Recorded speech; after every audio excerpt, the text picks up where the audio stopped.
मित्रांनो, आपल्यात बऱ्याच लोकांना एक वाईट सवय असते. सतत कोणत्याही कामात जर त्यांना यश भेटत नसलं तर ते लगेच म्हणतात, नशीब नाही रे आपलं.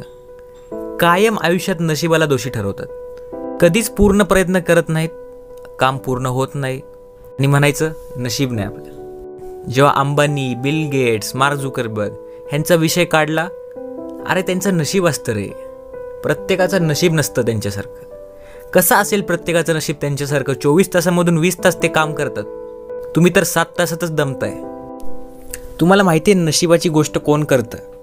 जे मनाने नेहमी हारलेली असतात, जे लगेच गिवअप करतात. तुम्ही ज्यांना ज्यांना आयडल मानता, जे जे मोठे मोठे व्यक्ती होऊन गेले, त्यांच्या आयुष्यात इतकी संकट आलेत की त्यातलं 1% जरी संकट तुमच्या आयुष्यात आलं तरी तुम्ही खूप मोठे व्हाल. काय नशिबाची गोष्ट करता तुम्ही? छत्रपती शिवाजी महाराजांचे मावळे 300 मावळे 30,000 जणांविरुद्ध लढायचे, त्यांच्या ह्याच्यात संकट आली नसतील का?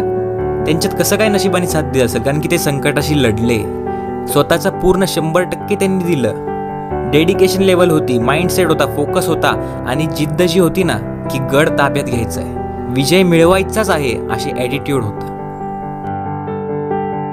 आज नरेंद्र मोदींचं एक्झाम्पल घेऊ. चहा विकलेला त्यांनी, त्यांचं नशीब असं कसं एकदम चमकलं? कष्ट घेतलेत ना. एवढा अभ्यास त्यांनी जेवढा अभ्यास केलाय तेवढ्या बाकीच्या नेत्यांचा अभ्यास आहे का? कोणतंही काम करा, त्याच्या मागे जर तुम्ही मेहनत करत नसाल, प्रॅक्टिस करत नसाल, अभ्यास करत नसाल तर नशीब कसं तुमची साथ देईल?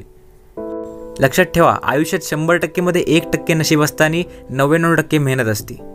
पण तुम्ही तर 99% नशीबवर राहताय आणि 1% मेहनत करताय. ते हिंदीमध्ये एक कहावत आहे बघा, अगर किसी चीज़ को दिल से चाहे तो पूरी कायनात तुम्हें उसे मिलाने की कोशिश में लग जाती है. हे खरं आहे. तुम्ही स्वप्नावर तुमचे प्रेम करा, तुमच्या मनात नेहमी ते स्वप्नाचाच विचार आला पाहिजे. आणि जेव्हा तुम्ही त्यात पूर्ण जीव ओतून द्याल ना, ते नशीब तुमच्याकडे का नाही येणार?